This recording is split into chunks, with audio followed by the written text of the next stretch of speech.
अस्सलाम वालेकुम नाज़रीन। हिन वक़्तु असांजे हिन सचाई न्यूज़ स्टूडियो में हितां जा मशहूर सियासी समाजी ऐं आबादगार बोर्ड अॻवान जनाब अरसला ख़ान सिलोरा साहिब जन मौजूद आहिनि। अचो त साण सां ॻाल्हि ॿोल कयूं। साईं, अॼुकल्ह जा जेके हिन वक़्तु अमन अमान जे हवाले सां जेका सूरत हाल आहे, ख़ासि करे स्ट्रीट क्राइम में वॾो इज़ाफ़ो थी वियो आहे। आए रोज़ माण्हू जेके आहिनि, कारोबारी तबिको त इंतिहाई परेशान आहे, कारोबार नथो करे सघे। ॾींहं ॾिठे जो माण्हू जेके आहिनि अची दुकाननि ते चढ़ी हथियारनि सां फुरकयूं हलिया था वञनि ऐं उन्हनि जो अॻ को में तव्हां इज़ारो ॾिसंदा हो त असांजो हे मदई जी हुजे, गड़ी यासीन हुजे, पर पूरो ज़िलो माना अगवा भराए तावान लाइ माना माण्हू राति जो सिजल ते खां पोइ निकिरी बि न सघंदा। हाणे तव्हां हाईवेज़ वग़ैरह सां वञो, तव्हांखे ट्रैफिक मिलंदी। सो हिन वक़्तु जेको तनवीर दुनियो साहिबु हिते SP लॻो आहे शिकारपुर में, बहितरीनु कमु पियो करे। ज़ाहिर ॻाल्हि आहे, साहिबु सालनि सालनि जो हिकिड़ो गंद आहे, उहो जल्दीअ में हिकु त ख़तमु बि न थींदो।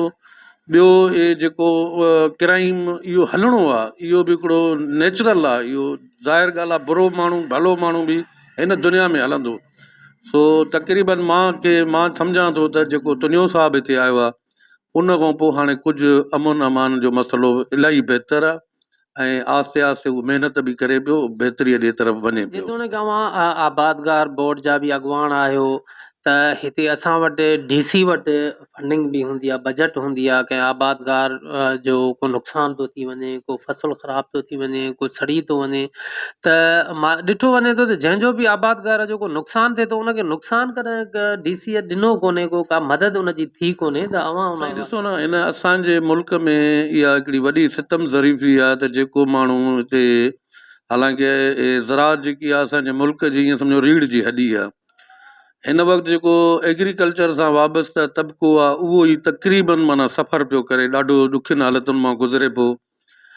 हिन वक़्तु तव्हां ॾिसो, एतिरो ई हालत आहे, जेके राइस मिलर आहिनि या वापारी आहिनि, बैंक 600 रुपया लख रुपए ते टैक्स छॾे ॾिनो आहे, पोइ बि उहा टैक्स वठनि पिया। ऐं उन जे लाइ असां DC साहिब खे, AC जेके वेठा आहिनि तालकनि में, उन्हनि सभिनी खे असां चयोसीं त बाबा इहा टैक्स ख़तमु करायो। उहे उन्हनि खां टैक्स ख़तमु नथा कराए सघनि, शायदि उहो उन्हनि खां इहा माफ़िया तेज़ आहे, उन्हनि खे नथा पुॼी सघनि। ॿियो असां वटि एग्रीकल्चर में जेके बि लेबॉर्ट्रियूं आहिनि टेस्टिंग, उहे फाल न आहिनि। असां वटि नकली ॿिज तमामु घणा, नकली भाण तमामु घणो, नकली दवाऊं जेके असां पंहिंजे फसलनि में विझूं था, उहे बि वाफ़र मिक़दार में खपनि पियूं। उन्हनि ते तव्हां कोई क्लेम नथा करे। जेकॾहिं कंपनी चवंदी बाबा हीअ असांजो ॿिज आहे, हीअ असां तव्हांखे ॾियूं था, तव्हांजो एकड़ लहंदो, 50 मण लहंदो, 20 मण लहंदो, पर जेकॾहिं उहो तव्हांजो न लथो, उन में कंपनी तव्हां खां पैसा वठंदी। जीअं भाण जा अघु वधिया, त उहो पुराणो भाण जेको उन्हनि जो ख़रीद थियल हुयो, उन ते हो जेकॾहिं 500,000 को नफ़ो रखनि हा, त उहो उनजे बजाए उन्हनि 4,000 4,500 रखी करे 9,000 9,400 में भाण। उनजे लाइ बि असां DC साहिब वटि शिकायत खणी वियासीं, पर उनजे जॾहिं असां उते आया, इहे जेके बि सॼे ज़िले जा पंहिंजो हुया डीलर, त उन्हनि वटि कंहिं वटि बि लाइसेंस कोन्हे को। ॿियो उते असांखे हिकिड़ी शइ जी ख़बर पई त हिन हाणे वॾी हिकिड़ी माफ़िया आहे, हिकिड़ा 2-4 के माण्हू आहिनि जेके सॼो भाण पाण वटि खणी, उहे जेके नंढा नंढा डीलर आहिनि उन्हनि खे खपाइनि पिया। ऐं जेकी पंहिंजो एंग्रो जेकी आहे, पंहिंजो फर्टिलाइज़र कंपनियूं, उहे कंहिंखां डायरेक्ट माना पैसा वठी अॻ में जीअं ॾींदियूं उहे नथियूं ॾियनि। उते हिननि हिकिड़ी माफ़िया मुसलत कराए छॾी आहे, जेके माना 2-4 माण्हू आहिनि, उहे भाण वठंदा। हिन वक़्तु 1,768 रुपया यूरिया जो रेट आहे कंपनी जो। उन्हनि कंपनी वारनि पंहिंजो इश्तिहार बि ॾिनो आहे, उन्हनि पंहिंजा नंबर बि ॾिना आहिनि, पर उहो साॻियो ई भाण 2,300 रुपए में खपे थो। असल में सितम ज़रीफ़ी हिते असां वटि इहा आहे त जॾहिं खां वठी इमरान मुल्क जी हुकूमत संभाली आहे, त इहो पीपल्स पार्टी, नून लीग ऐं इन्हनि टिनी पार्टियुनि जो जहिड़ो थो हले। हाणे जहिड़ो जेको हले थो, उन में हिन वक़्तु ताईं कंहिं बि वॾे मांगर मछीअ खे कोन पकड़ियो अथनि, पर जेको ग़रीब अवाम आहे उहो पीसजे। सिंध हुकूमत जो हिकिड़ो ई इमरान ख़ान ते इल्ज़ाम आहे त बाबा इमरान ख़ान जे अचण सां महांगाई वधी वई आहे। हाणे तव्हां सिंध में ॾिसो त AC DC जेके बि मेयरमेंट वारा आहिनि, इदारा आहिनि, सभु सिंध हुकूमत जे अंडर में कमु कनि था। उन्हनि में रेटनि ते कंट्रोल कराइणो बि सिंध हुकूमत जी ज़िम्मेवारी आहे, पर उहे इन जे करे नथा कनि त जीअं माण्हुनि खे रगड़ो अचे ऐं इहा माना बदनामी जेकी आहे सो इमरान ख़ान ते हणनि ऐं पाण खे इन खां आजो कनि था। हालांकि इहा सॼी ज़िमेवारी सिंध हुकूमत जी आहे ऐं असां ईअं था सम्झूं त सिंध हुकूमत हिन वक़्तु सिंध में वॾे में वॾी करप्ट जेकी हुकूमत आहे उहा सिंध हुकूमत ई आहे। कंहिं बि शइ ते एक्शन नथी खणाए। अॻु में कमीशन अफ़सर हूंदा, असांखे हिकिड़ो फ़ख़ुरु महसूसु थींदो हो त यार कमीशन अफ़सर आहे, हे कंहिंजी माना हूअ न कंदो। पर अॼु हाल इहो था ॾिसूं त उहे वीचारा माना मुंशगिरी था कनि। जेकॾहिं एसी आहे त तालके जे कंहिं चङे मुड़ुस MP जी मुंशगिरी थो करे, जे DC आहे त उहो बि ज़िले जे कंहिं MNA MP जी मुंशगिरीअ में पूरा आहिनि। बाक़ी अवाम जो कंहिंखे महिरबानी करे इहो बि ॿुधायो त हिन वक़्तु जेका वफ़ाक़ी हुकूमत आहे इमरान ख़ान जी, उनजा वज़ीर मशीर ॾाढो ख़ुशि आहिनि, ॾाढो माना जेके आहिनि उहे ख़ुशीअ सां ॻाल्हियूं कनि था त असां आबादगारनि खे जेको रेट ॾिनो आहे उहो तमामु सुठो ॾिनो आहे। ऐं आबादगारनि जेके ग़रीब हारी आहिनि, जेके ज़मीनूं जिन अन उपाए करे ऐं मार्केट में अन खपायो आहे, उहे ॾाढा ख़ुशि आहिनि। त अवां छा परवेज़ मुशर्रफ जे दौर में तव्हांखे ख़बर हूंदी त डॉलर 60 खां 65 रुपया हुयो। उन टाइम बि असांजी जेके सारियूं आहिनि इन्हनि जो अघु 1200 खां 1400 हलंदो हो। 10-15 साल उन खां पोइ जॾहिं 175 रुपया डॉलर थियो आहे, तॾहिं बि उहे सारियूं उहे 1200 खां 1300 ते थियूं हलनि। उन खां अलावा न्याज़ी जी जेकी हुकूमत आहे उहा अवाम उनखे इन जे करे पसंदि कयो त हिकिड़ो न्यूट्रल माण्हू आहे, ईंदो हिकिड़ो एहसाब थींदो, मुल्क में ख़ुशहाली ईंदी, जंहिंमें उहो मुकमल नाकाम थी वियो। तव्हां ॾिसो जंहिं ॾींहं खां नवाज़ शरीफ़ जो इल्ज़ाम हुयो उन ते त बाबा ही करप्ट आहे, करप्शन कई अथई, उहो मुल्क खां ॿाहिरि वियो। माना सम्झो त वॾी मच्छी ॼार टोड़े हली वई। हिन वक़्तु सिंध में तव्हां ॾिसो त तव्हांखे पूरी सिंध में 2 माण्हू जेके आहिनि उहे जेल में मिलंदा, हिकु आगा सिराज दुरानी ऐं ॿियो मीर बाबुल भाई। पूरी सिंध में कोई बि अहिड़ो माण्हू न आहे जेको जेल में हुजे या उन ते का नेब जी हुजे। पर मां त सम्झां थो नेब हिकिड़ो ख़ुदि करप्ट इदारो आहे। नेब हिन वक़्तु माण्हुनि खां जेके जेके माण्हू आहिनि उन्हनि खे ब्लैकमेल करे उन्हनि खां पैसा कमाए पई ऐं उन जो कोई बि मुल्क सां अवाम सां कोई बि माना उनखे लाचार कोन्हे को। हू पाण हिकिड़ो करप्ट इदारो आहे नेब। तव्हांखे यादि हूंदो मां खीरसर केनाल ते हिकिड़ी पुल ठही जेकी 35 करोड़ उन ते लागत आई। मां हिननि नेब वारनि खे टोटल प्रूफ मोकिलिया, हर शइ कयमि। उन खां पोइ हिकिड़ो दफ़ो बि उन्हनि मूंखे घुरायो न उन्हनि माण्हुनि ते को एक्शन कयो। त हिन वक़्तु जेकॾहिं हिन वक़्तु तव्हां ॾिसो त आगा सिराज दुरानीअ कुझु न कुझु माण्हुनि खे हिते डिलीवर कयो आहे। बाबुल भयो आहे, उन बाबुल भयो जो कहिड़ो गुनाह आहे, उनजो हिकिड़ो फ़ैसिलो बि सुप्रीम कोर्ट बि चयो अथनि बाबा फ़ैसिलो अची वञे। हू फ़ैसिलो नथो थिए, उहो जेकी सज़ा हुनखे मिलणु खपे उहा बि उहो काटे चुको आहे। सो हे हिकिड़ी बदमाशी आहे मुल्क में कुझु माना इदारनि जी आहे चइजे, या इन्हनि माण्हुनि जिन खे असां ते मुसलत कया विया आहिनि उन्हनि जी। बाक़ी अवाम सां जेतोणीकि हितां मुख़्तलिफ़ शख़्सियात सां मिलो जुलो था, अवामी जेके हितां जी हुकूमती रियासती जेके पॉलिसियूं आहिनि उन्हनि ते बि तव्हांजी गहरी नज़र आहे। सिंध में जेके आख़िर आगा सिराज खान दुरानी या बाबुल खान भयो ते एतिरो प्रेशर छो आहे, का वजह त साईं ॾिसो न, मां ईअं थो सम्झां त हिकु त जेकॾहिं ठीकु आहे बाबा उन्हनि ते काई बि चार्जिस आहिनि, उनजो कोर्ट आहे, कोर्ट जे लाइ एतिराम आहे, उन्हनि जो फ़ैसिलो कराए उनखे हेॾे या होॾे करे। उन खां पोइ जेकॾहिं करप्शन जी ॻाल्हि आहे त करप्शन में तव्हां मूंखे ॿुधायो, अलॻि अलॻि हिकिड़ी ॻाल्हि कयूं पाण त बाबा सिंध में कहिड़ो अहिड़ो माण्हू सरकारी ब्यूरोक्रेट हुजे या सियासतदान हुजे जंहिं करप्शन न आहे कई। जेकॾहिं करप्शन कई अथनि त उहा सज़ा सभ लाइ हुजे न। 1-2 माण्हुनि जे लाइ इहा आहे ब्लैकमेलिंग। आगा सिराज खे बि हिन वक़्तु मुंहिंजे ख़्याल में इदारा हुजनि इहे ब्लैकमेल पिया कनिसि। ऐं बाबुल भयो आहे उनखे बि अलाए कहिड़े ॾोह में रखियो वेठा आहिनि। उहा अञा ताईं असांखे सम्झ में ॻाल्हि नथी अचे त कहिड़े ॾोह में रखियो वेठा जेको आहे ॿुधण में कुझु ज़रिया इहो बि ॿुधाइनि था पिया त इन्हनि ॿिन्ही शख़्सनि ते को प्रेशर बि आहे पीपल्स पार्टी छॾण जे हवाले सां। अहिड़े क़िस्म जूं बि के आहिनि छा इशारा? मेन मसइलो आहे हिननि ॿिन्हिनि जो आगा सिराज खान हुजे या बाबुल खान भयो हुजे, इन्हनि जी हिन वक़्तु जेकी असांजी लोकली सतह ते सिंध में सुञाणप, इन्हनि जो जेको कद काठ उहो पीपल्स पार्टीअ जे करे आहे। जेकॾहिं हे पीपल्स पार्टीअ खे छॾनि था त मर्कज़ में ॿियूं कहिड़ी शइ आहे? इमरान ख़ान खे त हे आज़माए चुका। इमरान ख़ान बि त हिन 3-4 सालनि में कुझु बि न कयो सवाइ तबाहीअ जे। बाक़ी अञा हिननि खे कहिड़े ग्रुप में आणी किथे आज़माईंदा इहो असांखे सम्झ में ॻाल्हि नथी अचे, या अञा कहिड़ी नई पार्टी ठाहींदा। माण्हू उहे ई आहिनि, सिका साॻिया ई आहिनि, बसि उन्हनि खे हेॾे होॾे फेराइनि था। बाक़ी मूंखे नथो लॻे त हे आगा सिराज ख़ान हुजे या बाबुल ख़ान हुजे, इहे पंहिंजी पार्टीअ खे छॾींदा, इहे हूंदा पीपल्स पार्टीअ में। हा, बाक़ी हिते तव्हांखे ख़बर आहे असां वटि सिस्टम अहिड़ो हलंदो आहे जो काफ़ी असां वटि अहिड़ा माण्हू आहिनि जिन खे वक़्तनि ब वक़्तनि हितां जा इदारा उन्हनि खे माना ब्लैकमेल करणु चइजे या उन्हनि खे प्रेशराइज़ करे चइजे, उन्हनि खे पार्टियूं मटाइण ते मजबूर बि कंदा आहिनि। हिन मुल्क जो इहो निज़ाम अर्सलान खान साहब, इहो तव्हां महिरबानी करे बि ॿुधायो त हिन वक़्तु आगा सिराज खान दुरानी पीपल्स पार्टी में रहंदे ऐं ज़ुल्फ़कार ख़ान कमारियो, इन्हनि ॿिन्ही जी हिकिड़ी सर्द जंग हले थी।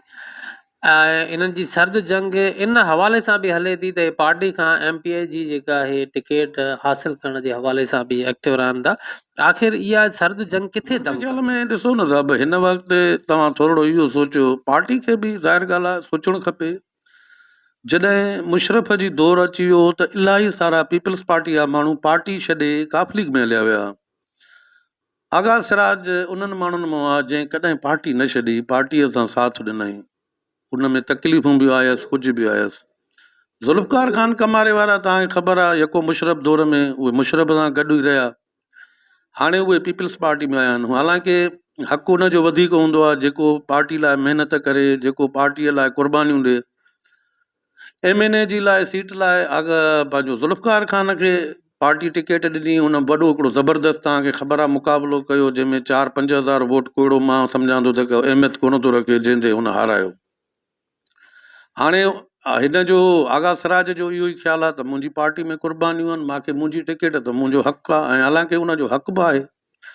ज़ुल्फ़कार ख़ान कमारे वारनि जो इहो ई आहे त बाबा असां इन जी इहा टिकट ख़र्च, हालांकि आंदन बि पार्टी में इन आगा सिराज।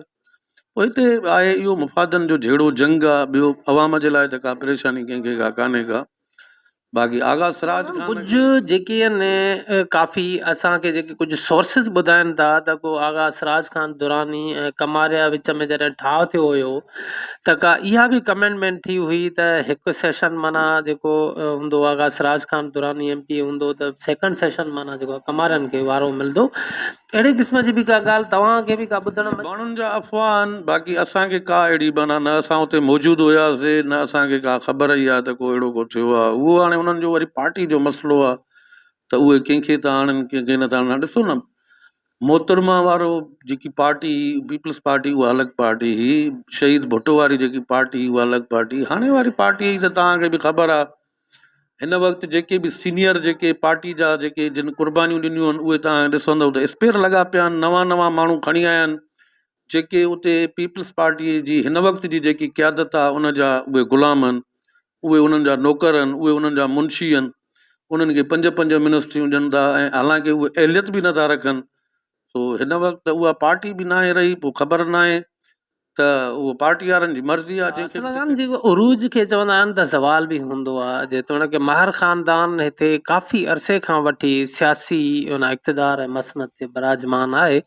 हिन वक़्तु जेको आहे गुज़िरियल इलेक्शन में फस्ट टाइम हिकिड़ो मज़बूत कैंडिडेट वॾे ख़ान महर साहब जे अगेंस्ट में आयो, जंहिं माना सुठो हुनजो मुक़ाबिलो कयो ऐं थोड़नि वोटनि ते हुन हारियो। त ईंदड़ वक़्त में छा था सम्झो त उहो ज़ुल्फ़कार ख़ान जेतोणीकि जेका हिन वक़्तु एक्टिविटीज़ जेके उन जूं आहिनि, महर साहब जूं जेके एक्टिविटीज़ बि आहिनि, त उन हवाले सां जेको ईंदड़ मौक़ो हूंदो उन में तव्हां छा कंदा? जेकी हिन वक़्तु ताज़ी जेकी सूरत हाल आहे त माण्हुनि जो इहो हूंदो आहे त ॾिसंदा आहिनि त हुकूमत कहिड़ी पार्टी जी ठाहे, उन माण्हू वधीक रुख कंदा आहिनि।